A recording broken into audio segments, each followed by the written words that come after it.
It is really important that we define the processes inside of our organization. And I'll tell you that this one exercise on processes should permeate throughout your entire organization. I'll give you a process, but it is not indicative of the only process. You need to have process for how you acquire customers. You need to have process for how you dispo properties. You need to have processes for how you rent properties, for how you go and order supplies if you're a developer, for how you do inspections on properties, for how you go and do a pro forma and an analysis and underwrite a property.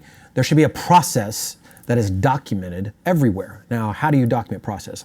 I will come back to that in just a minute, but let's talk about what a process looks like. You need to spell out step by step, as if you were explaining it to your 15-year-old son or daughter, on exactly what needs to go down so that you get a predictable outcome over and over and over. In recording this video right here, my videographer and I, we have a process. There is a checklist. There are certain things we're going down, whether it's the lights, whether it's the setting, where the camera needs to be. There's a process in place so that we know we get a predictable result every single time. The more you don't document processes, I want you to understand, the more you are literally putting yourself in a situation where all decisions have to run through you. And that is not freedom. Remember the outcome we're looking for here. We are trying to build an empire. We are trying to scale a business, build a business so that we can escape the grind.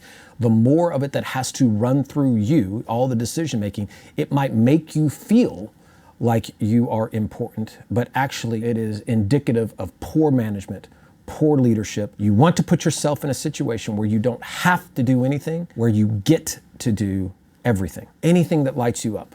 You might be passionate about marketing. You might be passionate about walking properties. You might be passionate about the acquisition side or the disposition side or doing lists. You might be passionate about it. Where you want to put yourself in a situation to where you don't have to do it, where you get to do it, where you've set up an organization, you've surrounded yourself with people, leverage, processes, all the things around you that allow you to earn substantial income, whether you show up or not. That is the beginning of freedom. Processes are the things you put in place, the workflows that you put in place that create a predictable outcome. I'm gonna walk you through exactly how to start a process. And so if you're sitting in your office right now and you have a sheet of paper, or you might even have a whiteboard, I would invite you to go all the way to the right-hand side of that whiteboard. And let's say you're flipping a house, wholesaling a house, for lack of it. Let's just make it simple. I would tell you to put a box down there that says, this is money getting deposited in my bank, because that's the end result. When money gets deposited in my bank, that's kind of the end of the transaction. Then invite you to work backwards from there, again, starting with the destination in mind. What is the step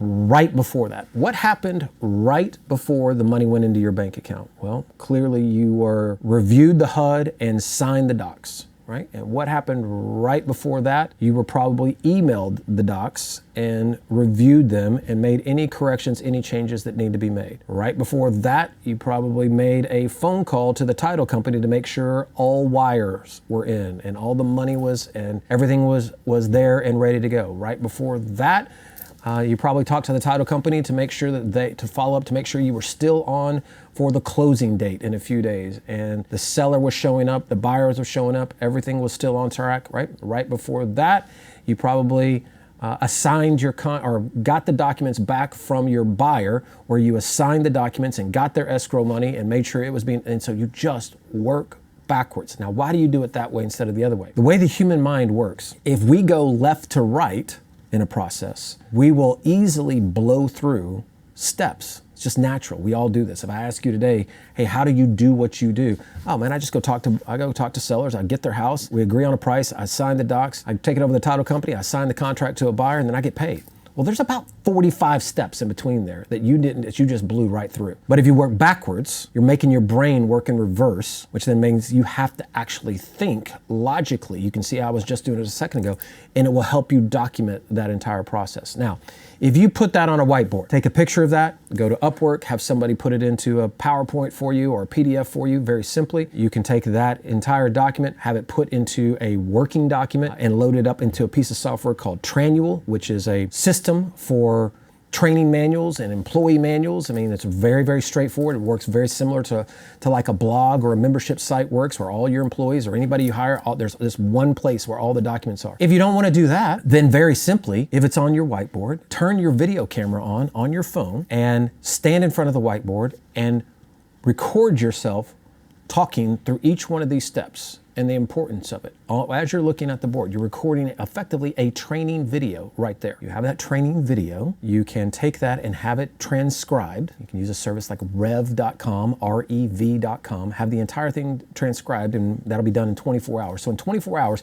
you'll have a training video and the transcription. You can take that transcription, put it right into the description of the video, and put that video into a private playlist inside of YouTube. It's basically a private YouTube channel that is only for your employees. And when you do that, you now have the beginnings of a process. Every time you do anything in your organization, turn your camera on. This is what we do when I go through and I underwrite a property. Record your screen, turn your camera on. This is what we do when I go walk a property and inspect it.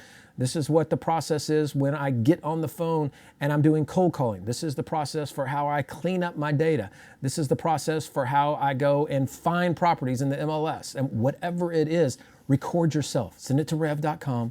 Get the transcription, go load it into a private YouTube channel, go load it in Facebook, and you now have started documenting processes. The benefit of that is that as you start to hire people, all you have to do to train somebody is go point them to this private YouTube channel or private Facebook channel, and 90% of the heavy lifting of what you want them trained on, you've already recorded it.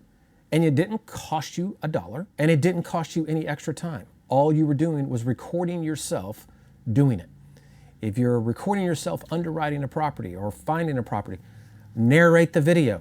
Have a video set over your shoulder or record your screen. I am logging into the MLS. Here are my login credentials. Here's the username. Here is the password. The very first thing I do is I go and I click on this region. I click on this button. I click on these filters. I'm looking for 3-bedroom, 2-bath, and zip code 92037. Whatever it is, that's the process. We get caught in a trap telling ourselves that we can't make time for this. And that's the trap of mediocrity, because you will make that true. When that's your truth, that is not the truth. The truth is something very different. The truth is that people do this every single day. There's nothing unique about you. There's nothing unique about me. It is, as Gandhi says, action determines priority. Your actions, if you actually take action and do these types of things, you are determining that your priority is to become free, to become financially free, to become a CEO. While you tell yourself you can't, you'll make that real. As a side note, one of the most powerful things I can tell you, if you want to change and you want to really scale a business, remove 2 words from your vocabulary immediately. The words can't and cannot. Stop telling yourself you can't or cannot do anything. If you want to be honest with yourself as an entrepreneur, replace those 2 words with I choose not to. Because that's what you're really saying. Whether it's in anything, whether I choose not to record training videos, I choose not to slow down and create a process. I choose not to identify my purpose. I choose not to understand who my customers are. That's what you're doing. And when you use choose not to versus can't or cannot, as entrepreneurs, that doesn't feel good to us because we like to own our outcome. We like to envision ourselves as being powerful people. And so when you are very honest with yourself and you don't play the role of a victim by using victim words like can't and cannot, you use words like I choose not to, you're being honest with yourself. And the moment you're really honest with yourself, it won't feel good and you will start changing. So when it comes to processes, you choose to just turn the camera on and make time for this over and over and over. And the benefit of it is I will never have to slow down to train one person. If anybody was ever to come buy your company, by the way, one of the very first places they're going to go is they want to see your processes. They want to see the documentation. They want to see something in Trainual. They want to see something in YouTube. They want to see something in Facebook. They want to know their standard operating procedures for the company. They want to know how you produce an outcome over and over and over. So if you're serious about operating at any kind of level, this is a must. This is not a choice. This must be done. The more process-oriented you are, the more freedom you will naturally create.